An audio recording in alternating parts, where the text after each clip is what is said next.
My homily for the 6th Sunday in Ordinary Time, the 12th of February 2023. I have come not to abolish the law or the prophets, but to complete them, says Jesus. What does he mean by that? Well, I think he means to raise the standard of love. For he goes on to say, if your virtue goes no deeper than that of the scribes and Pharisees, you will never get into the kingdom of heaven. They kept the law and the prophets. They kept the rules. They ticked the boxes. But they were lacking in love and compassion. Christianity isn't about keeping a set of rules. It's about our relationship with God and our relationships with each other. Hence, Jesus goes on to say, if anyone is angry with his brother, he will answer for it. I presume we can all say, I've never killed anybody. But what about getting angry? Anger can lead to violence and even killing. Jesus challenges us to get to the root of things, to be honest with ourselves. And if we're getting angry, to recognize that and stop. Take a breath and calm down. The children sang a song about that the other week in school.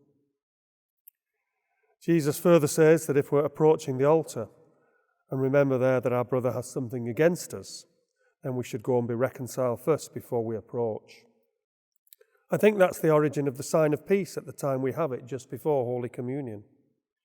It's clearly challenging that, isn't it? But if our faith isn't challenging us, then we're not growing in that faith.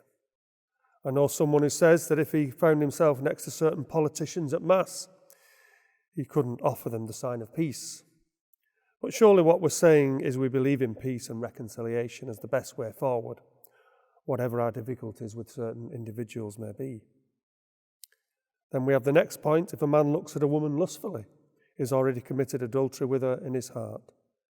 Doesn't that fit in with the present movement to treat women with respect and not see them as objects for men's gratification? And vice versa, I suppose.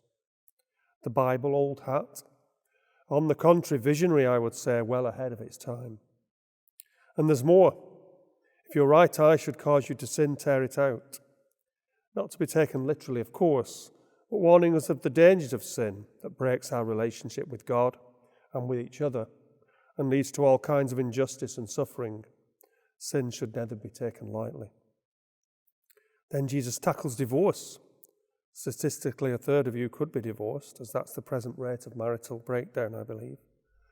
The ideal is, I'm sure we would agree, one man and one woman in a committed lifelong relationship, living happily ever after. But that is not the reality. That's why the Church offers the annulment process and seeks to support couples preparing for marriage and those who are married. Jesus gives us challenging ideals that underpin the Church's teaching in many areas. But alongside that, he offers us love, compassion, and forgiveness. Thank God.